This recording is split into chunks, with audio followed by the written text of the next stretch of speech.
For fuck's sake, I dropped my mic. The only way to do this is to just trust your biology. And humans are social creatures. We evolved to form in groups and packs and whatever. And so many people will overcomplicate or overthink making friends, making like quote unquote alliances, if we want to use younger terminology or older terminology, I guess, because it would be back in the day and it wouldn't be from humans' inception to now to that point, middle of the timeline, which would be younger in their evolution versus anyways, whatever. You need to trust your biology. And the thing is, humans are social creatures. I've thought of this concept called like an internal chat GPT. Everybody has like their own GPT that just throws out answers when they hear something. You have thoughts that come out automatically. You have things you say that come out automatically. And quite frankly, the easiest way to get good at this is just to be comfortable. Because if you think about like your anxiety or like your social anxiety as something that's constricting you, it's difficult to get the information through the data cable. It's hard to get like the water to come out of the spout, so to speak. If you're comfortable and if you're relaxed and the pipes or the data cable isn't as constricted and all of the data is able to flow through, you can think about it like a butthole and taking a nice poop, whatever. The best way to do this is just through like pure volume. And what I mean by pure volume is just simply talking to as many people as you can. And how I did this was I would talk to between 10 and 30 people every single day, and I did that for a year. I learned how to speak to people. I got more than comfortable with approaching people. I have like zero-ish social anxiety when it comes to talking to people or speaking to people or whatever.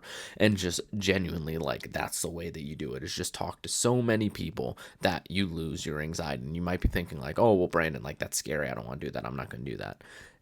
Do you want to be good with people? Do you want to make friends? Because the thing is, like, you have a percent chance to make a friend when you talk to someone new. So if you think about it as like a ratio or like a funnel, so like an upside down triangle, top of funnel, you have people that like you'll speak to once and you'll never talk to again. These are the people that like you just need to get through to get to your friend at the bottom.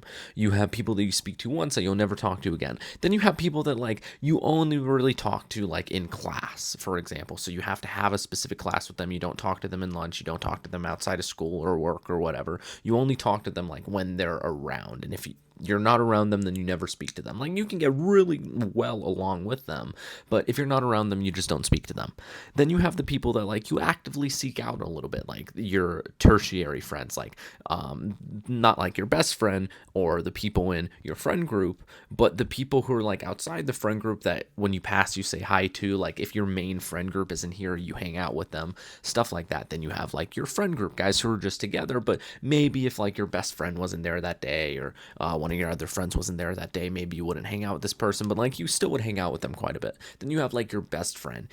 Every single person you come into contact with has a percent likelihood to be in the category of you talk to them once, or you talk to them when they're around, or they get added to your friend group and you talk to them like if you're around them and you actively seek them out, but not too much, and they'll sometimes seek you out.